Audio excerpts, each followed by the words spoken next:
اسی عہد کے میدان میں دشمن حضور کی طرف پھر بڑھا تو حضرت سعد بن ابی وقاص حضور کے مقابل کھڑے ہوئے دشمن پر تیر چلانے لگے.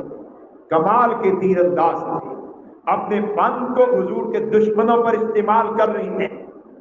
اللہ ہمارے مسلمانوں کو بھی اپنے فن، اپنے مال، اپنی صلاحیتیں، اپنے تعلقات دین کے لیے استعمال کرنے کی توفیق عطا فرمائے. اپنے فن کو حضور کے دفاع پر لگا رہے ہیں، دشمن پر تیر چلا رہے ہیں. نبی علیہ السلام کو اپنے محافظ پر کتنا اعتماد ہے کہ حضور نے اپنے تیر اٹھا اٹھا کے ساتھ کو دینے شروع کر دیے. اور پھر ایک عجیب جملہ کہا جو جملہ تمام صحابہ حضور کے دربار میں کہتے ہیں. آپ پکارتے ہیں ابو بکر، وہ کہتے ہیں لبیک فداک امی وابی. عمر، وہ بھی کہتے ہیں فداک امی وابی. عثمان، وہ بھی کہتے ہیں فداک امی وابی. علی، لبیک فداک امی وابی.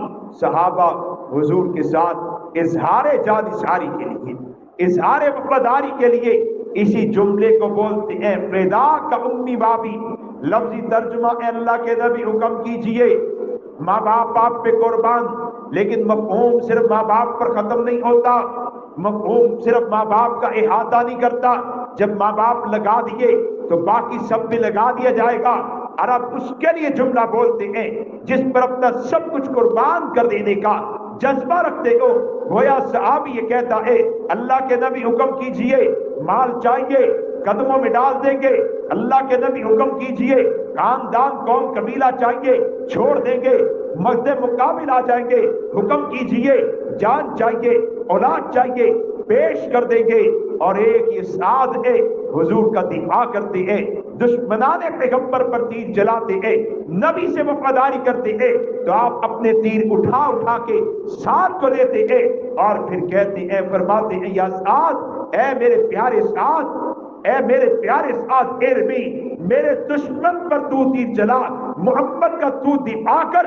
فداک امی وابی، تجھ پر محمد الرسول اللہ کا مال قربان ہو جائے، تجھ پر محمد الرسول اللہ کا خاندان قربان ہو جائے، تجھ پر محمد الرسول اللہ کی اولاد قربان ہو جائے، تجھ پر محمد الرسول اللہ کی ازواج قربان ہو جائے، تجھ پر محمد الرسول اللہ کے ماں باپ قربان ہو جائے، تجھ پر محمد الرسول اللہ کی جان قربان ہو جائے.